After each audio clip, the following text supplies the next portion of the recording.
અને હવે જોઈએ સમાચારો વિસ્તારપૂર્વક અને સૌથી વિવાદિત સ્કૂલ એવી 7th ડેની વાત કે જ્યાં સ્કૂલમાં વિદ્યાર્થીની હત્યાનો જે કેસ છે, જેમાં મૃતક વિદ્યાર્થીના હુમલા બાદના સીસીટીવી પણ સામે આવ્યા છે। ઈજાગ્રસ્ત હાલતમાં આ મૃતક વિદ્યાર્થી જે નયન સંતાણી હતો તે સીસીટીવીમાં દેખાઈ રહ્યો છે।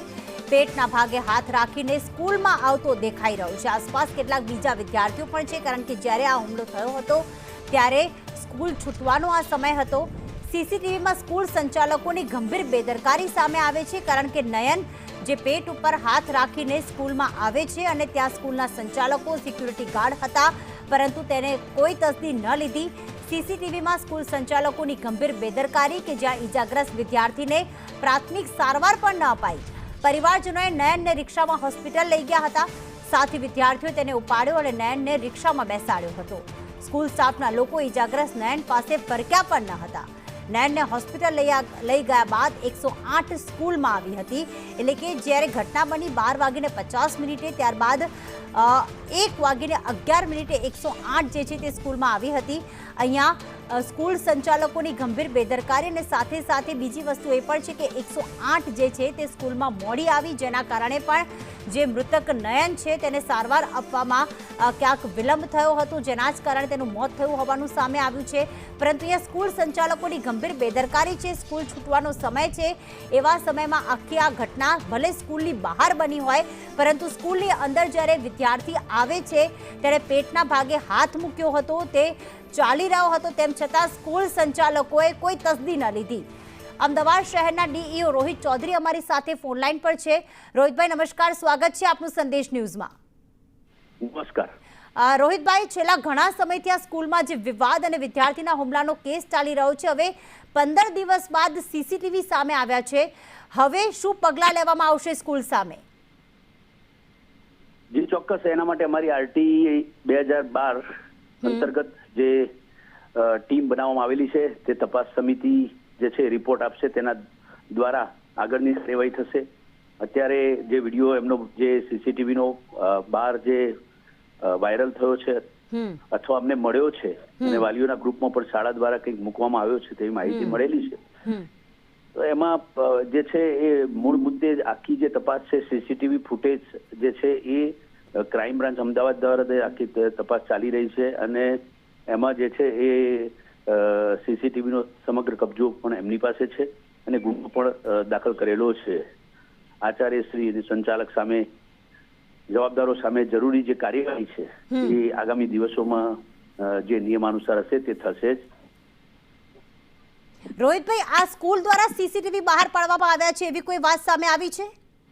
કારણ કે આપ કહી રહ્યા છો કે કબજો એમની પાસે છે, જે છે એ સ્કૂલ દ્વારા બહાર પાડવામાં આવ્યા છે કે કેમ એ હકીકતમાં ખ્યાલ નથી, પરંતુ આ રીતે જાણવા મળેલી માહિતી પ્રમાણે સીસીટીવી ફૂટેજ જે છે શાળા દ્વારા બહાર પડેલા છે, પાડવામાં આવ્યા છે તેવી માહિતી મળેલી છે। તો બહાર પાડવામાં આવ્યા એનો મતલબ કે પેરેન્ટ્સના ગ્રુપમાં કે સોશિયલ મીડિયા પર આ થયા છે, પરંતુ ક્રાઇમ બ્રાન્ચ જે તપાસ કરી રહી છે અથવા આપના દ્વારા જે તપાસ કમિટી રચવામાં આવી છે, શું અત્યાર સુધી એમના દ્વારા સ્કૂલ પાસે કોઈ સીસીટીવી માંગવામાં નતા આવ્યા?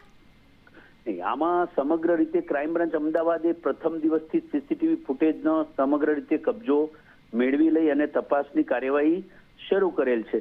એટલે એ રીતે જ્યાં સુધી તેમના પાસે કાર્યવાહી ચાલતી હોય ત્યાં સુધી એ માંગવાનો વિષય નહોતો, પરંતુ હવે જે આરટીઈની અમારી જે કમિટી, તપાસ કમિટી નક્કી કરવામાં આવેલી છે 5 સભ્યોની, અને એ સભ્યો દ્વારા પણ અમે એમને રૂબરૂ ત્યાં બતાવવા સીસીટીવી ફૂટેજ અને જરૂરી સહકાર આપવો એ પ્રમાણે પણ અમે જોઈન્ટ કમિશનર પોલીસને પણ આપણે આ બાબતે લખ્યું છે અને અમારી ટીમે જે છે તપાસ સ્ટાર્ટ પણ કરી છે।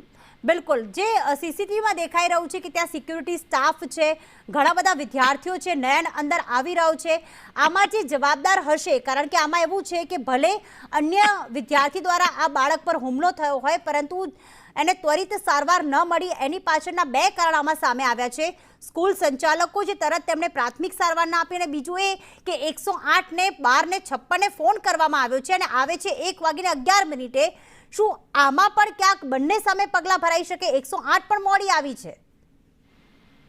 જી, એ આખો તપાસનો વિષય છે, પરંતુ એટલું ચોક્કસ કહી શકું કે અમે બી પ્રાથમિક રિપોર્ટ જે આપ્યો છે એમાં સ્પષ્ટ છે કે ભાઈ જે કઈ ઘટના બની છે તેને તાત્કાલિક જો એ જે નયનને સારવાર આપી હોત તો ચોક્કસ એને આપણે બચાવી શક્યા હોત એવું હાલ પ્રાથમિક દ્રષ્ટિએ માની શકાય.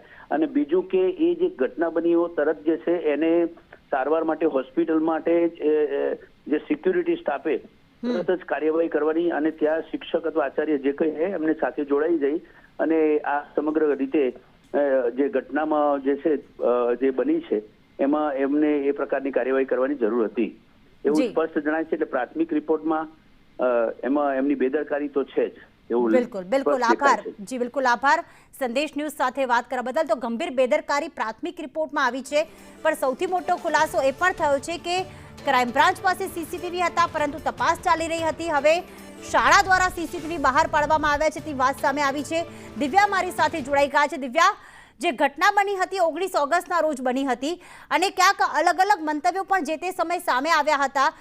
મૃતકના માતા જે કહી રહ્યા હતા તે હકીકત સીસીટીવીમાં પણ દેખાઈ રહી છે કે એ રિક્ષામાં બેસાડીને લઈ ગયા. સ્કૂલ સંચાલકો કહી રહ્યા હતા કે અમે 108 બોલાવી હતી, એ મોડી આવી જેના કારણે રિક્ષામાં લઈ ગયા.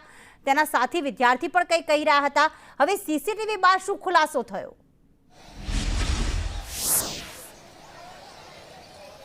પ્રીતિ, એક બાદ હવે જે અત્યાર સુધીમાં સીસીટીવી અત્યાર સુધીમાં કોઈ પણ જગ્યાએ જોવા નતા મળ્યા. માત્ર પોલીસ તપાસને લઈને માત્ર પોલીસ પ્રશાસન જોડે જ હતા. પરંતુ હવે જે વિડીયો વાયરલ થયું છે, ક્યાંક એવું લાગી રહ્યું છે કે સ્કૂલના સંચાલકો દ્વારા જે વાલીઓના વોટ્સઅપ ગ્રુપોમાં પણ વિડીયો ફરતા થયા છે. એટલે સ્કૂલ દ્વારા જે પોતાનો ખુલાસો છે તે સામેથી પોતાનો બચાવ કરવા માટેનો પ્રયાસ છે તે કરવામાં આવી રહ્યો છે. પરંતુ તે પહેલા જ જે તે સમયે જ્યારે ઘટના બની હતી એક બાદ એક વિદ્યાર્થીઓના નિવેદનો મીડિયા સમક્ષ પણ આવતા હતા કે સ્કૂલમાં જે નયનને વાગ્યું હતું ત્યારે પેટ પકડીને તેઓ સ્કૂલમાં પણ ગયો હતો, પરંતુ સ્કૂલના સંચાલકો દ્વારા કોઈ પણ પ્રકારની તકેદારી કે કોઈ પણ ધ્યાન આપવામાં નહોતું આવ્યું. તેની માતા આવે છે અને માતા જે સીસીટીવીમાં પણ સ્પષ્ટપણે દેખાઈ રહ્યું છે કે તેની માતા આવે છે, રિક્ષા પણ બોલાવે છે અને તે બાદ વિદ્યાર્થીઓના મદદથી સ્કૂલ રિક્ષામાં બેસાડીને નયનને હોસ્પિટલ લઈ જવામાં આવે છે. જો સ્કૂલ સંચાલકો ત્યાં હાજર હતા તો સીસીટીવીમાં શા માટે નયનને લઈ જતા સ્કૂલના સીસીટીવીમાં દેખાતા નથી?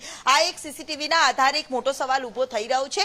આ તપાસ ચાલી રહી છે. ક્રાઇમ બ્રાન્ચ જોડે અત્યાર સુધીમાં સીસીટીવી હતા, પરંતુ સ્કૂલ વાળાઓ તરફથી જ આ વિડીયો વાયરલ કરવામાં આવ્યો હોય તેવી પણ એક માહિતી છે તે સામે આવી રહી છે. અને જે આક્ષેપો જે જોવા મળ્યા હતા, આક્ષેપો કરવામાં આવ્યા હતા, તે બાબતો પણ ક્યાંક સામે આ સીસીટીવીમાં જ પુરાવા દેખાઈ રહ્યા છે. જો કે સ્કૂલ સંચાલકોએ પણ કહ્યું હતું કે અમે 108ની મદદ લેવા માટે 108ને સંપર્ક પણ કર્યો હતો. 108 લેટ આવી હતી. સીસીટીવીમાં પણ જે ટાઈમિંગ છે તે પણ બતાવવામાં આવી રહ્યું છે, પરંતુ સ્કૂલના સંચાલકો છે જે સીસીટીવીમાં નયનને લઈ જતા કે પછી અંદર લાવતા કોઈ પણ પ્રકારને દેખાતા નથી. તે બાબત પણ સ્પષ્ટ દેખાઈ રહી છે અને પ્રાથમિક રિપોર્ટમાં પણ તે બાબતનું ક્લિયરન્સ થઈ ગયું હતું કે નયન જ્યારે ઈજાગ્રસ્ત થયો હતો, ભલે તેને ઈજા બહાર પહોંચાડવામાં આવી હોય, પરંતુ નયન જ્યારે પેટ પકડીને સ્કૂલમાં આવ્યો હતો તે દરમિયાન પણ કોઈ પણ પ્રકારની તપાસ કે કોઈ સંચાલકો ત્યારે તેને જોવા નતા મળતા. સીસીટીવીમાં પણ તેના વિદ્યાર્થીઓ, તેના મિત્રો છે તે તેની માતા જોડે જોવા મળે છે, પરંતુ સ્કૂલમાંથી કોઈ શિક્ષક કે કોઈ પણ કર્મચારી જોવા નતું મળ્યું. એટલે સ્કૂલના સત્તાધીશોએ જો પહેલેથી જ આ પ્રકારે માતા આવીને હોસ્પિટલ લઈ જાય છે તેની પહેલા જો કદાચ હોસ્પિટલ લઈ ગયા હોત તો આજે નયન તેના પરિવાર જોડે હોત. બિલકુલ આભાર દિવ્યા તમામ વિગતો માટે.